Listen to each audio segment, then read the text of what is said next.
red. Have you ever wondered what it takes to chase quick wealth at just 18? My journey into the world of Yahoo boys wasn't just about temptation and thrill. It was a fight for survival, a clash of morality, and a series of lessons I'll never forget. But how did it all begin? How did an ordinary teenager get drawn into a life of deception, money, and danger? Stay tuned as I reveal the shocking, untold truth of my life. Growing up, life was tough. My name is Jason, and this is my story. My father worked as a mechanic, barely earning enough to keep the family afloat. My mother, a school teacher, was the glue that held us together, but even she couldn't make miracles happen with the little we had. I was the eldest of three, and while I wanted to focus on school and my dreams, the weight of our financial struggles pressed down on me every single day. I remember vividly the nights when the power would go out because we couldn't afford to pay the bills. My siblings, Emma and Michael, would complain about missing their favorite TV shows, and I would silently curse the universe for being so unfair. Watching my parents sacrifice so much just to put food on the table filled me with a mixture of guilt and helplessness. The turning point came during my final year in high school. My best friend Daniel showed up one day with a brand new phone. It wasn't just any phone, it was the latest model, sleek and shiny, something I'd only seen in ads. "How did you afford this?" I asked, stunned.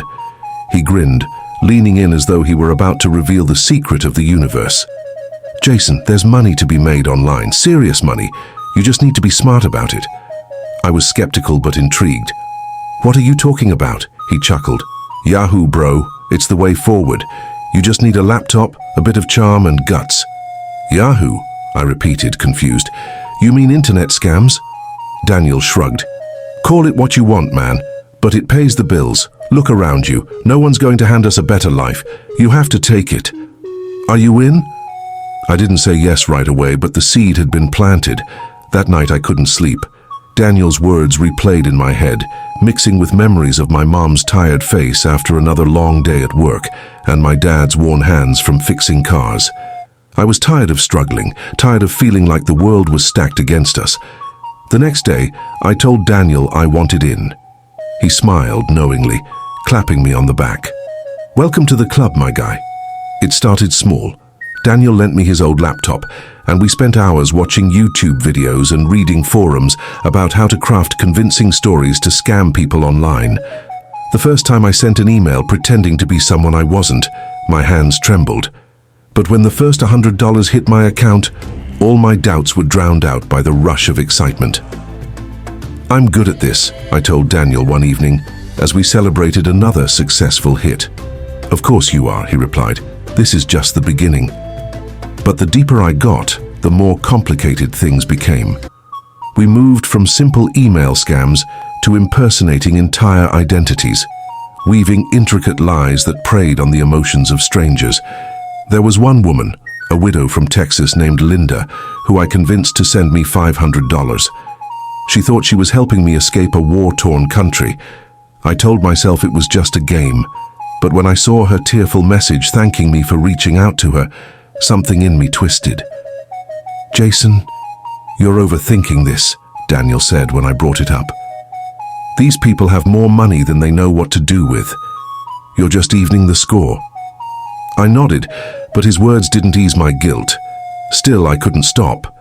The money was addictive. I started buying things I never thought I'd own: designer sneakers, a new phone, flashy clothes. For the first time in my life, I felt like I belonged, like I was someone. But the rush came with risks. One night, as I was setting up a fake profile, my mom walked into my room. She froze when she saw my screen, her eyes narrowing as she took in the elaborate lie I was crafting. "What is this, Jason?" she asked, her voice trembling. I stammered, trying to close the laptop. "It's nothing, Mum, just some school projects." "Don't lie to me," she said sharply, and for a moment I saw tears in her eyes. "Is this what you've become? A scammer? This isn't the son I raised." Her words stung, but I brushed them off. "You don't understand," I muttered. "I understand more than you think," she said quietly, "and I know this path leads nowhere good." I ignored her warning, but her words lingered in the back of my mind. Then one day, everything changed. That day started like any other.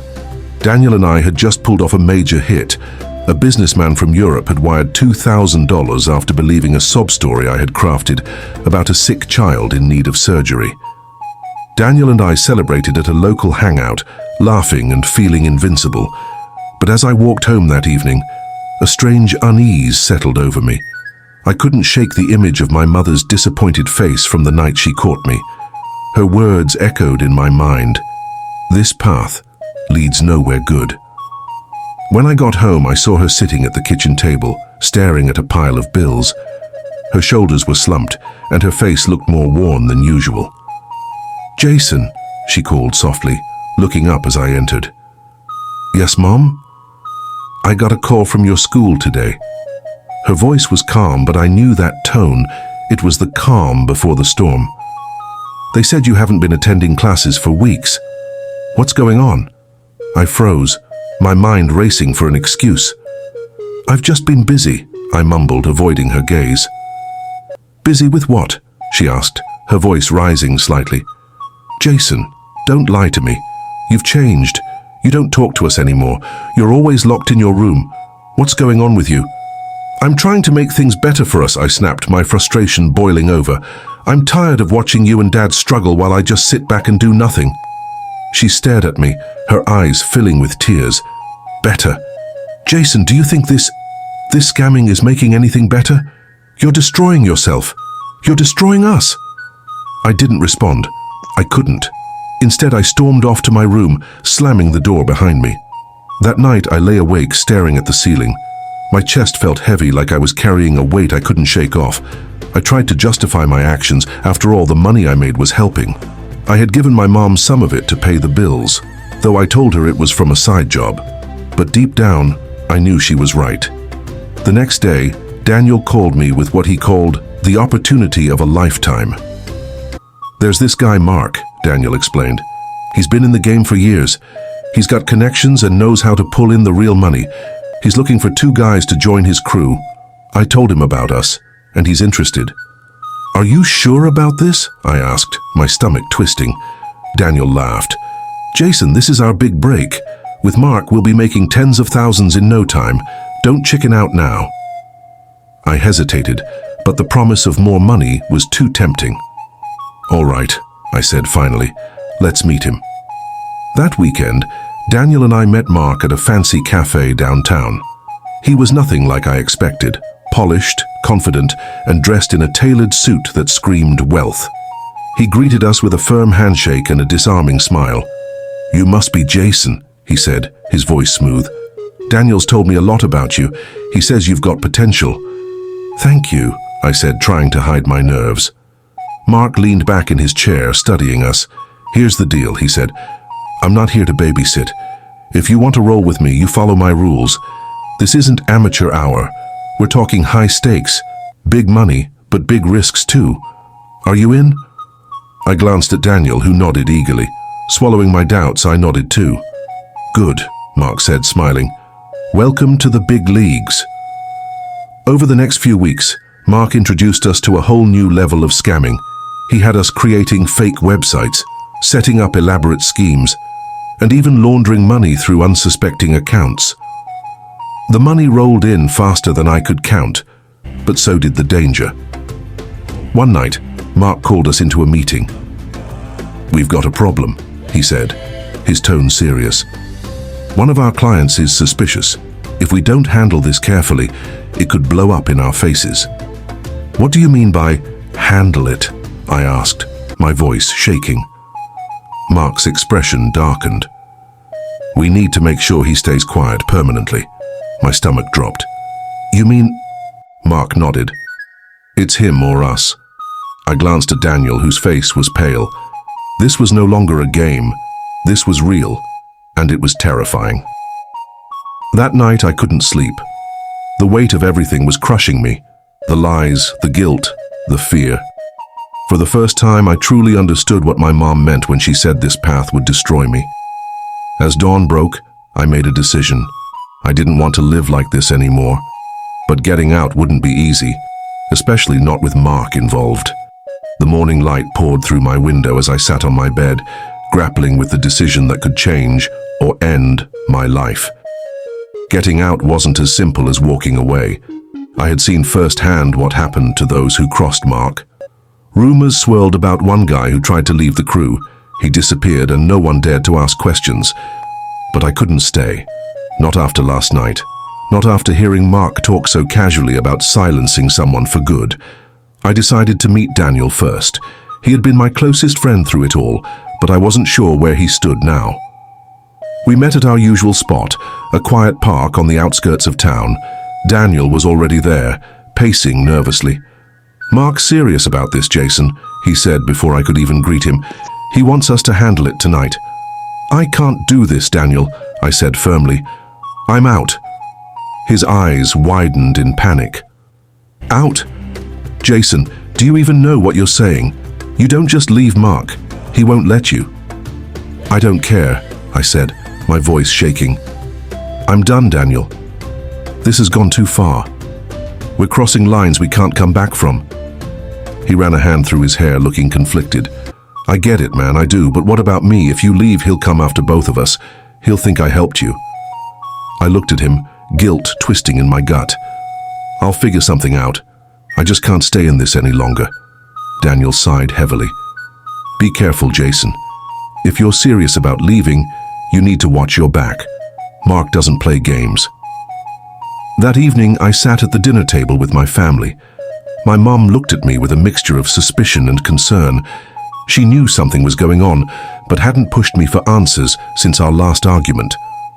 "Jason," she said softly, breaking the silence, "whatever you're dealing with, you don't have to face it alone. We're here for you." Her words hit me hard. I wanted to tell her everything, to confess and beg for her help. But I couldn't. Not yet. "I'll be fine, Mom," I said, forcing a small smile. She didn't look convinced, but she nodded, letting the conversation drop. That night, I made my move. I cleared out my room, leaving behind anything that could connect me to the scams. I deleted files, wiped my laptop, and burned notebooks filled with names and details of our targets. I couldn't erase everything, but I did my best to cover my tracks. I packed a bag with essentials and wrote a note for my mom, apologizing for everything and promising to come back once it was safe. Tears blurred my vision as I folded the paper and placed it on my pillow. I left the house just as the clock struck midnight, the streets eerily quiet. My plan was simple: disappear. I had saved enough money to get by for a while, and I knew a friend in another city who might let me stay until I figured out my next steps. But as I walked down the dimly lit street, a car pulled up beside me. The tinted windows rolled down, and my heart stopped. It was Mark. "Going somewhere, Jason?" he asked, his voice calm but menacing. I froze, gripping the strap of my bag. "Mark, Save it," he interrupted, stepping out of the car. Two of his guys followed, flanking me on either side.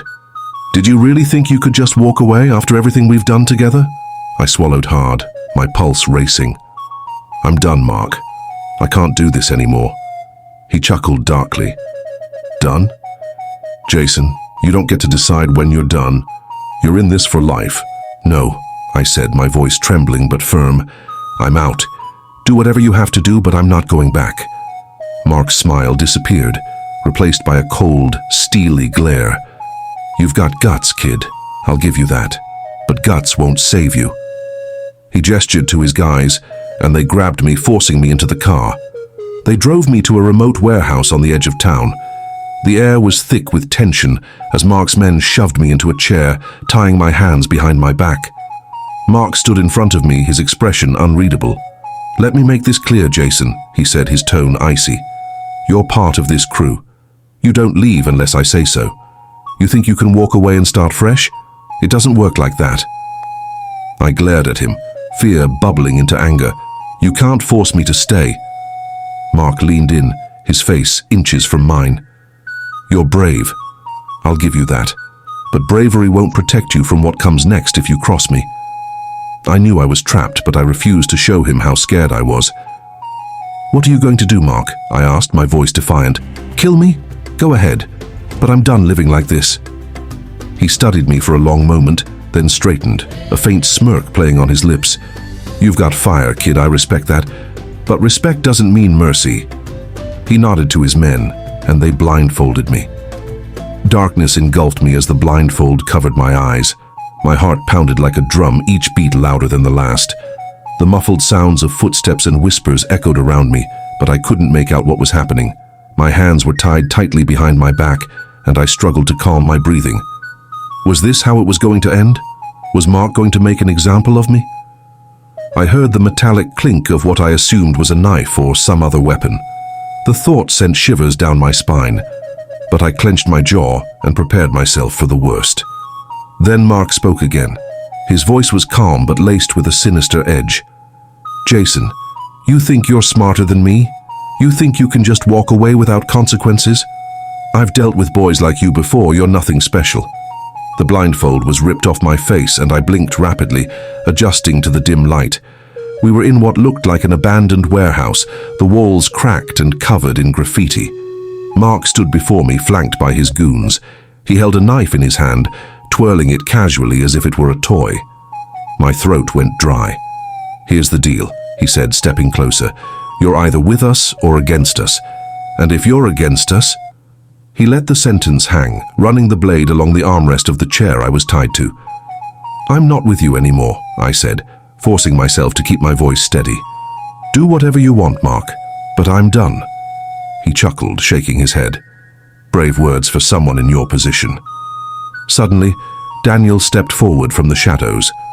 My stomach twisted at the sight of him. "Mark," he said hesitantly, "maybe we don't need to do this. Jason's just scared. Let's give him some time to cool off." Mark raised an eyebrow, clearly unimpressed. "Time to cool off? This isn't a vacation, Daniel. You don't get time in this business. You're either in or you're out, and you know what happens when you're out." Daniel swallowed hard, his gaze flickering to me. For a moment I thought he might side with Mark completely, but then he said something that surprised me. "Jason's been loyal to us from the start. He's just confused right now. Maybe we can work this out another way." Mark narrowed his eyes at Daniel, clearly debating whether to listen. "Fine," he said after a long pause, throwing the knife onto a nearby table with a loud clatter. "I'll give him one last chance. But if he crosses me again, it's on you, Daniel." Daniel nodded quickly, relief washing over his face. They untied me, but I could barely stand. My legs felt like jelly and my wrists burned where the ropes had been. Mark stepped close, his face inches from mine. "Consider this your warning, Jason," he said coldly. "You owe Daniel your life right now, but don't mistake this for mercy. If you try to run again, there won't be a second chance." He turned and walked away, leaving Daniel and me alone in the warehouse. As soon as they were gone, Daniel grabbed my arm and pulled me to my feet. "What the hell were you thinking, Jason?" he hissed. "You can't just walk away from this." "I had to try," I said, my voice hoarse. "I can't keep living like this, Daniel. It's eating me alive." "And what do you think it's doing to me?" he shot back. "You think I enjoy this? But we're in too deep. There's no way out now." "There has to be," I insisted. "We can't keep doing this, Daniel. We're ruining lives, our own included." Daniel looked at me, his expression torn. "I don't know, man. Maybe you're right, but Mark, he won't let us go that easily." That night I didn't go home. I couldn't risk my family being dragged into this mess. Instead, I stayed at a cheap motel on the outskirts of town, replaying everything in my mind. I knew I couldn't stay in this life, but I also knew escaping would be nearly impossible. Mark had eyes everywhere, and he wouldn't hesitate to come after me. Or worse, my family. As I lay on the lumpy mattress, staring at the cracked ceiling, I made a decision. If I was going to get out of this, I needed to do it smartly. I couldn't just run. I needed a plan, a way to disappear completely and protect the people I cared about. But first I had to gather evidence. If I could prove what Mark and his crew were doing, maybe I could strike a deal with the authorities. It was a long shot, but it was the only shot I had. The motel room was quiet, save for the occasional hum of passing cars. I stared at my phone, debating my next move. If I was going to gather evidence, I needed to get back into Mark's good graces, but that meant pretending I was still one of them. Every fiber of my being screamed against the idea, but there was no other way. I couldn't run blindly without a backup plan, and I couldn't let my family or Daniel pay for my choices. The next morning, I made my way back to Mark's hideout. The heavy feeling of dread sat in my chest, but I masked it with a facade of calm determination. Mark was already there, surrounded by the usual group of guys. When he saw me, he smirked. "Back already?" he said, his voice dripping with mockery. "Did you finally realize you can't survive without us?" I forced a small grin. "I've been thinking about what you said, and you're right. I was stupid to try and walk away. I'm ready to make it up to you." Mark studied me for a long moment, his sharp eyes searching for any sign of deceit. My palms were sweating, but I held my ground. "Good," he said finally. "You're lucky Daniel vouched for you. If it were up to me, you'd already be 6 feet under." Mark wasted no time throwing me back into the deep end. He handed me a burner phone and a new list of potential targets. I stared at the names and email addresses, a knot forming in my stomach. Each one represented a person, someone who would be left devastated by our actions. "Get to work," Mark said, his tone leaving no room for argument. I nodded and walked to the corner of the room, pretending to type out emails while my mind raced. If I was going to gather evidence, I needed something substantial, something that would implicate Mark and his crew without putting myself in more danger. That evening, I met up with Daniel at a small cafe on the outskirts of town. He looked exhausted, dark circles under his eyes and a worried expression on his face. "You're playing a dangerous game, Jason," he said, as soon as we sat down. "Mark's not stupid. If he even suspects you're up to something, you're done for." "I know," I said quietly, "but I can't do this anymore, Daniel. I'm going to get out and I'm taking you with me." He scoffed. "You make it sound so easy. You think you can just walk away? Mark will hunt us down, Jason. There's no escaping this life." "There's always a way," I insisted. "We just have to be smart about it." Daniel leaned back in his chair, his gaze distant. "You've got more guts than I do, man. I wish I had your hope." Over the next few weeks, I played my role perfectly. I pretended to be fully invested in the scams, all the while recording conversations, taking screenshots of incriminating messages, and collecting as much evidence as I could. It was a nerve-wracking process. Every time Mark called me into his office or gave me a new task, I felt like I was walking on thin ice, but I kept my composure, knowing that one misstep could cost me everything. One night, as I was sifting through files on a laptop Mark had left unattended, I stumbled upon something big, a spreadsheet containing the names, bank details, and transaction histories of dozens of victims. It was the smoking gun I needed. I quickly transferred the file to a flash drive and tucked it into my pocket, my heart racing. If Mark found out, I'd be dead before I could even think about using it. But the hardest part was yet to come. I needed to decide who I could trust with this information. The police were an obvious choice, but what if they were on Mark's payroll? I couldn't risk it. That's when I remembered an investigative journalist I had read about, someone known for exposing corruption and taking down criminal syndicates. If anyone could help me, it was her. Her name was Clara Reed, and she had a reputation for being relentless in her pursuit of justice. I sent her an anonymous email, attaching a few pieces of evidence as proof. The waiting was excruciating. Every time my phone buzzed, I jumped, half expecting it to be Mark or one of his men. When Clara finally responded, my relief was overwhelming. She wanted to meet, but she insisted on doing it on her terms. The location she chose was a crowded park in broad daylight, smart considering the danger involved. As I walked toward the meeting spot, the flash drive burning a hole in my pocket, I couldn't shake the feeling that I was being watched. My paranoia was at an all-time high, but I forced myself to keep moving. Clara was exactly how I had imagined her, sharp-eyed, confident, and no nonsense. She listened intently as I explained everything, her expression growing more serious with each passing moment. "This is big," she said when I finished. "If what you're saying is true, we can take these guys down." But you need to understand, Jason, once this goes public, there's no turning back. Are you ready for that? I hesitated, the weight of her words sinking in. This was it, the point of no return. I'm ready, I said finally, my voice steady. Clara's words hung heavy in the air, and I realized how much this moment would define the rest of my life. There was no room for second thoughts. I had crossed the threshold, and the only way forward was through. She handed me a small recording device. I need you to get more. The spreadsheet you gave me is gold, but we need direct conversations, names, voices, everything that ties this syndicate to their crimes. I clenched my fists, my resolve hardening. I'll get it. Just promise me one thing, protect my family. If this goes south, they'll be Mark's first target. Clara nodded, her gaze unflinching. I'll do everything in my power to keep them safe. But Jason, you have to be careful. This is dangerous territory. Don't let your guard down for a second. I returned to the hideout, the recorder hidden deep in my sock, my nerves taut like a stretched wire. Mark's piercing gaze met mine the moment I entered, and I felt an icy chill crawl up my spine. You're late, he said, his voice calm but laced with menace. Got caught up with a client, I lied smoothly. Took longer than expected, but it's done. Mark didn't respond immediately. Instead, he tilted his head, his eyes scanning me as though he could see through my carefully constructed facade. Good, he finally said. We've got a big one tonight. A wealthy businessman. You're going to handle it personally. My stomach churned.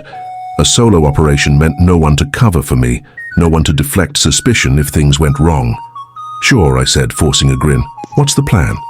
That night I found myself sitting in front of a laptop, the businessman's profile pulled up on the screen. Mark had provided a script, a calculated series of lies designed to lure the victim into our trap. I glanced at the recorder in my sock, my mind racing. This was my chance. If I could get Mark's voice on record instructing me, it would be a massive win for Clara's investigation. Hey Mark, I called out, keeping my tone casual. Can you run through this plan with me again? I want to make sure I don't mess it up. Mark strolled over, his face unreadable. What's there to explain? You're the one who's supposed to be a natural at this. I know, I said quickly, but this guy seems sharp. I don't want to risk slipping up. Just give me the rundown one more time. He sighed, clearly annoyed, but he indulged me. As he spoke, I subtly tapped the recorder in my sock, praying it was capturing everything. The scam was as elaborate as it was heartless. Mark laid out the steps: create a fake investment opportunity, use psychological tactics to build trust, and then drain the victim's account under the guise of securing the deal. I nodded along, pretending to take mental notes, all the while feeling disgusted by the words coming out of his mouth. Got it, I said when he finished. I'll make it happen. Mark smirked, clapping me on the shoulder. I knew you were a quick learner. Don't let me down, Jason. Hours later, after the operation was complete and the others were celebrating their ill-gotten gains, I slipped away to my room. My hands trembled as I retrieved the recorder from my sock. I played it back, relief washing over me as Mark's voice filled the room. This was it, the evidence Clara needed to bring him down. But the sense of triumph was short-lived. A loud knock on my door jolted me from my thoughts. Jason? Mark's voice barked from the other side. Open up! Panic surged through me. Had he discovered my betrayal? I scrambled to hide the recorder under my mattress before opening the door. Mark stood there, flanked by two of his henchmen. His expression was unreadable, but his eyes burned with suspicion. We need to talk, he said, stepping into the room without waiting for an invitation. My mind raced as I tried to appear calm. What's up? I asked, feigning nonchalance. Mark gestured for his men to close the door.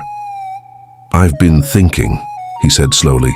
You've been acting different lately. You sure there's nothing you want to tell me? I swallowed hard, forcing a chuckle. Different how? I've been doing everything you've asked, haven't I? Mark studied me for what felt like an eternity before nodding. Maybe I'm just being paranoid, but if I ever find out you're crossing me, Jason... He didn't finish the sentence. He didn't need to. The threat was clear. I'd never betray you, I said, my voice steady despite the fear clawing at my chest. Mark stared at me a moment longer before turning to leave. Good. Keep it that way. As the door closed behind him, I let out a shaky breath. My double life was taking its toll, and the walls were closing in. I needed to act fast. Clara had to get this evidence before Mark's paranoia caught up with me. But as I prepared to contact her, a chilling realization hit me. Mark wasn't the only one watching me. Someone else in the crew was growing suspicious, and they might blow my cover before I could escape. And that's it for part 1 of this incredible journey. The story doesn't end here. There's so much more to uncover. Stay tuned for part 2, where things take an unexpected turn. Thank you for watching. If you enjoyed this video, please like, comment, and subscribe to our channel. Don't forget to turn on the notification bell to be alerted when we upload part 2. Your support means the world to us.